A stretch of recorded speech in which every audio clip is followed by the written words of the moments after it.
Howdy, y'all. Today, I can't go camping, so I thought I might talk about camping a little bit. Um, Today, we're going to give some beginner's tips for buying a sleeping bag. Sometimes it can seem overwhelming when you're reading reviews or trying to figure out what you want. And so, this is for you beginners, and there maybe be something for uh, experienced campers, or there might not, and you'll just find something to laugh at. So let's get started. First is, are you going to be camping or are you going to be backpacking? Backpacking, you want something that packs down smaller and is more lightweight. Those are your top concerns, along with the temperature rating. And so compressibility, that's that big long word that squishes down the bag. Camping, you're gonna have room, unless like us, you pack too much, then you don't have any room at all left over. But it's not as big of a deal, you just want something warm and comfy. Temperature ratings. There's going to be a temperature rating on your bag, and more than likely that's the survival rating. So if it says 20 degrees, that means you can survive down to 20 degrees, but unless it's a cheap Chinese bag, there will also be a comfort rating, which will be like 60 to 40 degrees, or 50 to 30, or something along those lines. So that you want to look at the comfort ratings. Survivability, if you look at that and it says 0 degrees and it gets down to 20, you'll be freezing your toesies off and cussing the manufacturer. But that's the standard, is giving the survival rating. So if you don't see the comfort range, look for something, generally speaking, 20 degrees below what you expect to be in. So if you think it's going to get down to 40, you want a 20 degree bag. If you think it'll get down to the 20s, you'll want a 0 degree bag. That's a general guide, and it works for me. So don't believe just the survivor rating.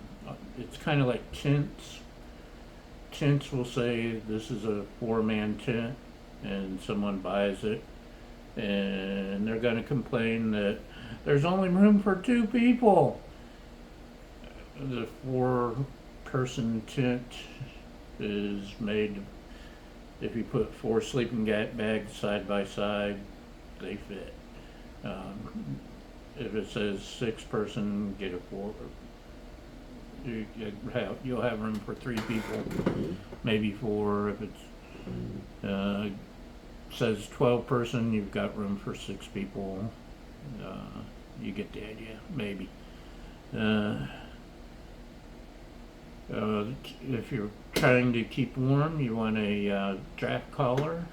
It's a little puffy thing around the zipper and around your face that keeps heat from escaping. Like I said, both along the zipper and around your hood opening.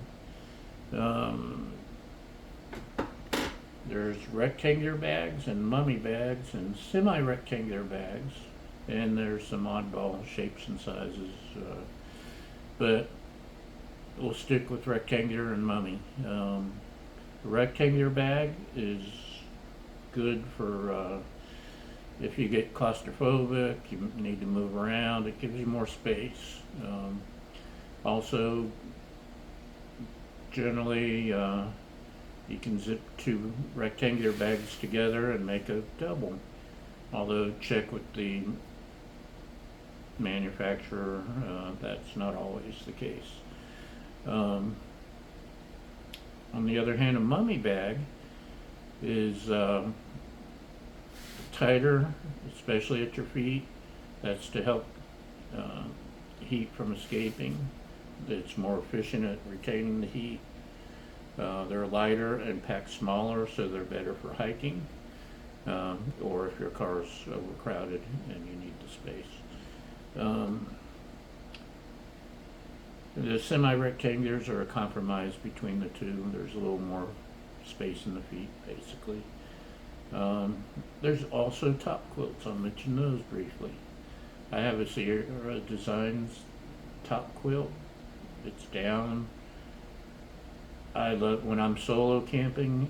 I love it. That's what I use. You stick your, especially if I'm in the hammock. Hammock trying to get into a sleeping bag is a pain in the butt. Or if you just lay it over top of you, zippers stick you in the face, and it's a whole big thing. Whereas with the top quilt, you stick your feet in the foot box, and you pull it up around you, and you're nice and warm. It's lighter because there's no zippers. They're becoming more popular with hikers now. A lot of them, some of them have either pockets or cords to attach to your sleeping pad, and so you don't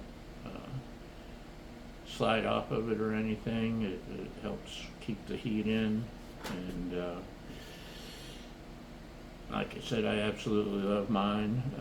In theory, quilts are more susceptible to drafts because they don't zip up, but mine actually has pockets that you tuck your hand into and you tuck it in around you, and I haven't had that problem.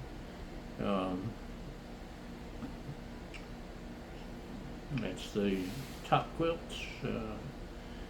Like I said, they're a growing industry. There's also camp blankets.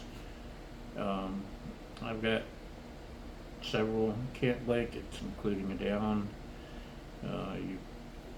It's fantastic for sitting around a campfire at night, and it's got snaps, so I can snap it in front like a cape or something and play Superman. And in the morning when I'm sipping my coffee and it's got that little bit of chill, it's perfect to slip around me. On really cold nights, I've slipped it inside my sleeping bag to give that extra layer of warmth.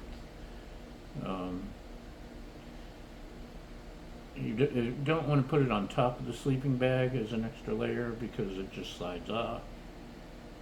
Some lessons you learn the hard way.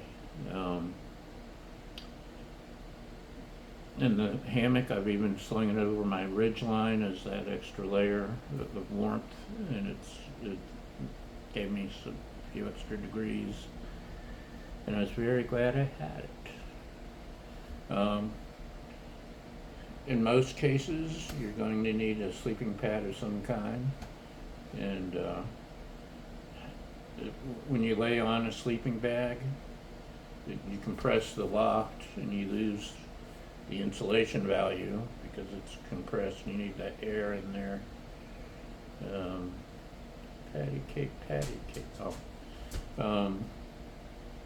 You'll need a pad, both for warmth and comfort, and that's you won't get the warmth without a pad under you. Trust me. Where were we? There's down and synthetic. Down compresses very nicely. Synthetic, not as much. Down is more efficient as an insulation. If it gets damp, it loses that value, that insulation value. That's why most down is treated now with something to keep it doing its thing. Synthetic dries much quicker. So and expense, synthetics a fraction of the price of down, except some of the fancy synthetics. Um, double zippers. Double zippers are handy. If, like me, you're a hot sleeper and your feet get hot, you can unzip the bottom of the sleeping bag to let a little bit of air in there, get some circulation, as long as you're not worried about the boogeyman grabbing your feet. There's some zipperless sleeping bags.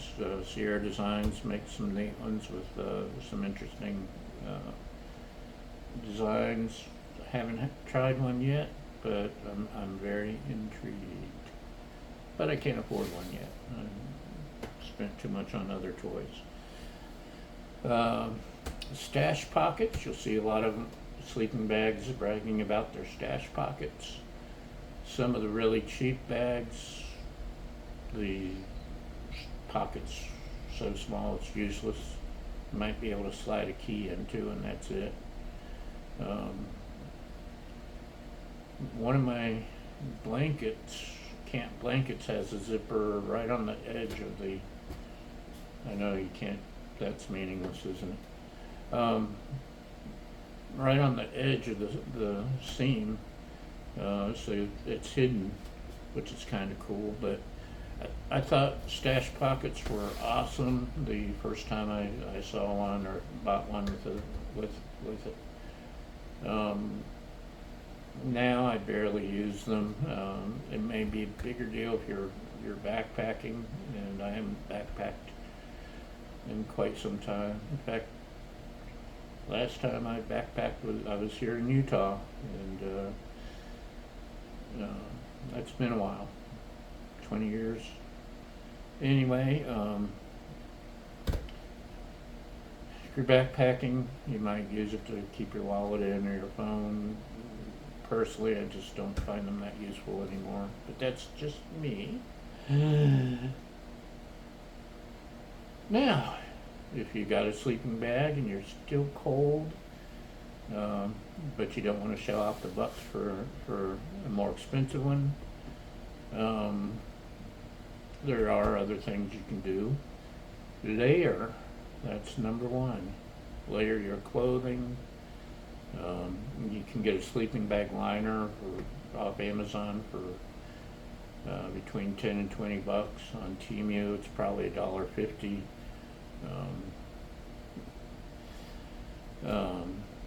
Wool socks make a big difference. I've got really nice big thick socks for sleeping, and in fact, I get so hot I have to unzip that bottom zipper. Long underwear, down booties are really nice, or fake down booties. They'll actually make your feet sweat if you're not careful. I have a camping hat, especially in the hammock. It pulls down over my head. I can pull it down over my neck. That makes a ton of difference. That's one of the biggest things is the hat. And they even have down hats. I'd like to have one of those. Again, that's money. Hot hands,